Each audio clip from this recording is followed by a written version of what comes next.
दोस्तों नमस्कार, स्वागत है आप लोगों का अपना चैनल 10th मस्ती में। मैं हूं सुखदेव कुमार।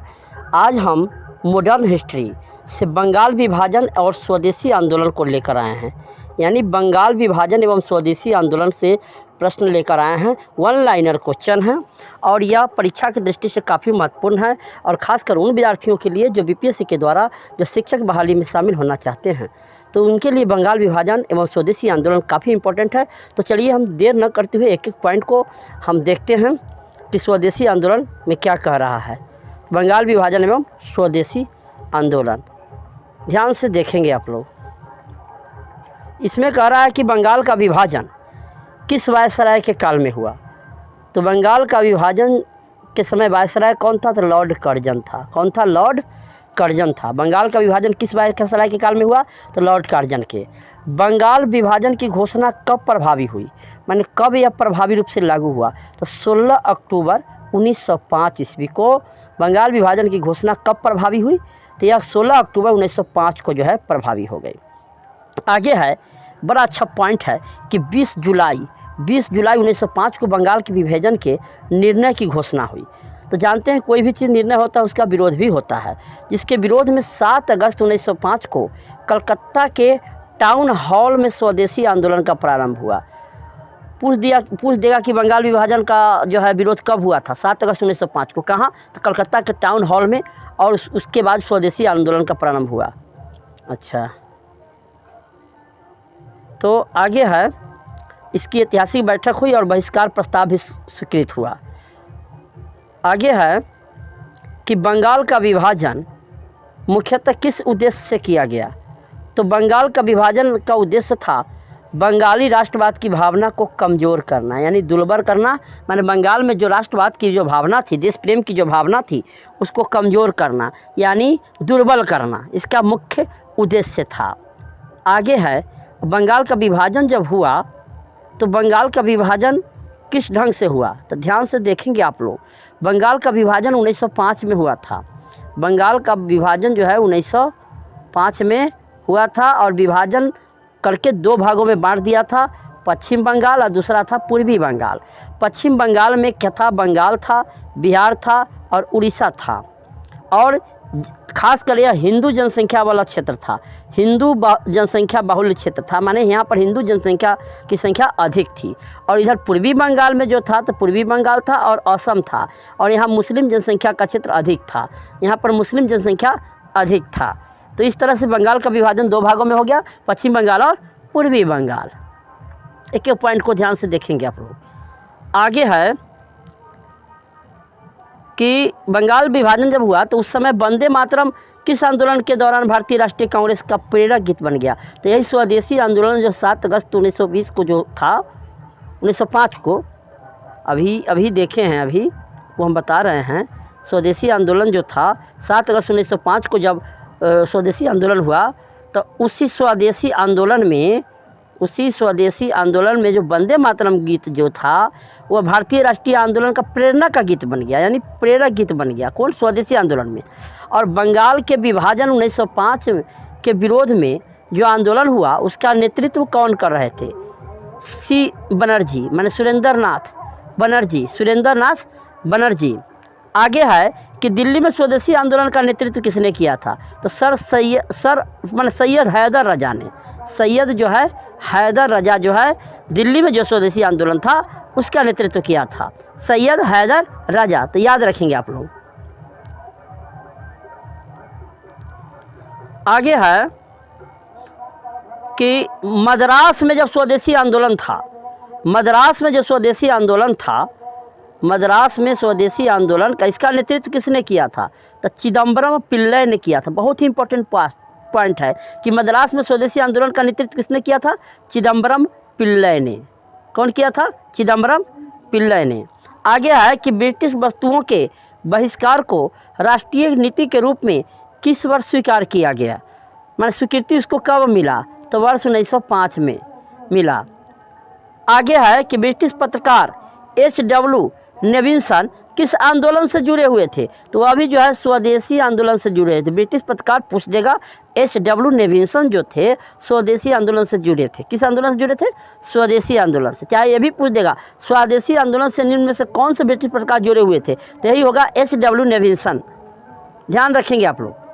आगे है, देखिएगा, बहुत ही इंपॉर्टेंट प्रश्न है यह कि मैंने बंगाल में शोक दिवस किस तिथि को मनाया जाता है? तो वही जो 16 अक्टूबर 1905 को जो बंगाल का विभाजन हो गया, इसलिए इसको शोक दिवस के रूप में मनाया जाता है। लेकिन एक बात ध्यान रखिएगा, रविन्द्रनाथ टैगोर के सुझाव पर संपूर्ण बंगाल में उस दिन राखी दिवस यानी रक्षा दिवस बंधन का दिवस जो है मनाया जाता है गया।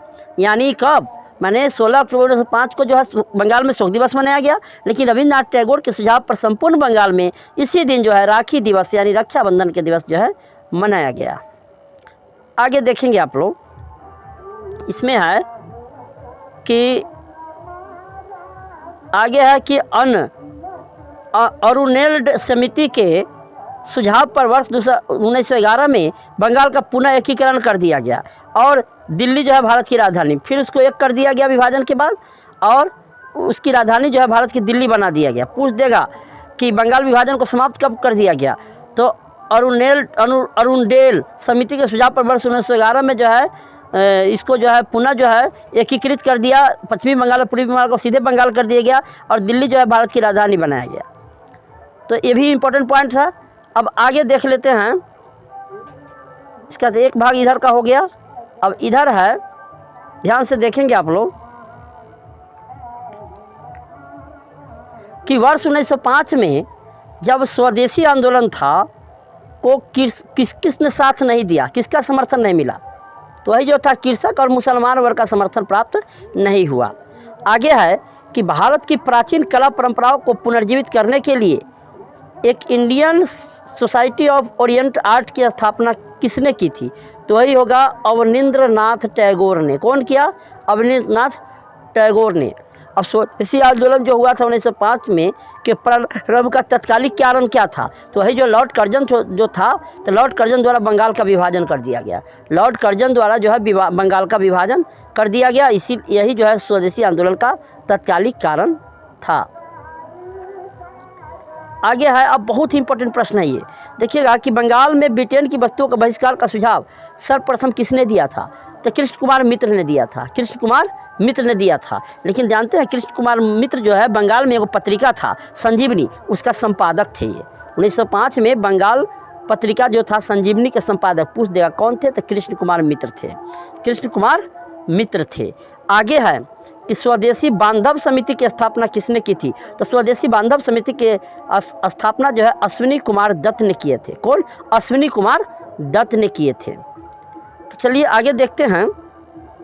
अब ये तो और इम्पोर्टेंट है, बहुत ज़्यादा VVI है, इसको नोट कर लीजिएगा कि स्वदेशी आंदोलन के दौरान जब रविन्द्रनाथ टैगोर ने गाना गाया था, एक गीत गाया था, अमार सोनार बांग्ला, अमार सोनार बांग्ला गीत की रचना किए थे, जो आगे चलकर वर्ष 1971 में बांग्लादेश का राष्ट्रगान बन गया।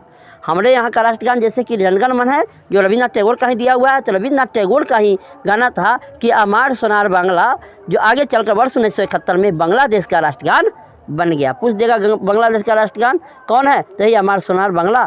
इसकी रचनाकार कौन थे? तो रविन्द्रनाथ टैगोर। कब यह बांग्लादेश का राष्ट्रगान बना? 1971 ईस्वी में। सारा पॉइंट को याद रखिएगा। आगे है कि वर्ष 1905 में कांग्रेस के बनारस अधिवेशन में स्वदेशी आंदोलन का समर्थन किया गया। पूछ देगा 1905 में कांग्रेस के बनारस अधिवेशन का जो और में स्वदेशी आंदोलन का समर्थन किया गया, और इसकी अध्यक्षता कौन कर रहे थे? तो गोपाल कृष्ण गोखले। जानते हैं गोपाल कृष्ण गोखले जो है महात्मा गांधी के राजनीतिक गुरु थे। आगे है, ध्यान से देखेंगे, स्वदेशी आंदोलन के दौरान बंगाल केमिकल स्वदेशी स्टोर्स की स्थापना किसके द्वारा की गई? तो प्रफुल्ल चंद्र राय के द्वारा। किसके द्वारा की गई? प्रफुल्ल चंद्र राय के। बिहार स्वदेशी आंदोलन के दौरान बंगाल में केमिकल स्वदेशी स्टोर्स की स्थापना की गई, जो किसके द्वारा? प्रफुल्ल चंद्र राय के द्वारा। आगे है कि अभी थोड़ा देर पहले बताए हैं कि लॉर्ड कर्जन द्वारा जो वर्ष 1905 में बंगाल का विभाजन कर दिया गया था, पुनः उसको वर्ष 1911 में लॉर्ड हार्डिंग के कार्यकाल में इसे रद्द कर दिया गया। अब पुनः एक कर दिया गया और दिल्ली जो है राजधानी बना दिया गया। बंगाल से।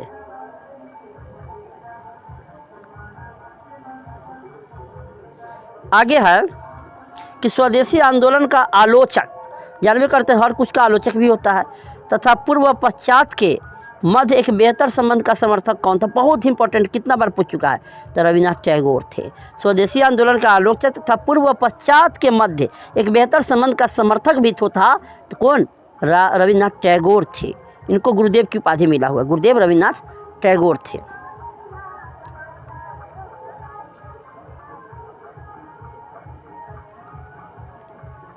अब थोड़ा सा और है इसमें, देखिएगा कि मध्य रविन्द्रनाथ टैगोर का बंगाल विभाजन के समय बंगाल का लेफ्टिनेंट गवर्नर जनरल कौन था। Sir Andrews Fraser, sir Andrews Fraser थे। अब इसका लास्ट पॉइंट है कि स्वदेशी आंदोलन के प्रचार प्रसार के लिए प्रयोग की गई द बंगाली पत्रिका के संपादक कौन थे। तो सुरेंद्र नाथ बनर्जी थे। सुरेंद्र नाथ बनर्जी जो है इसके संपादक थे, किसकी, द बंगाली पत्रिका के, बंगाली पत्रिका के संपादक।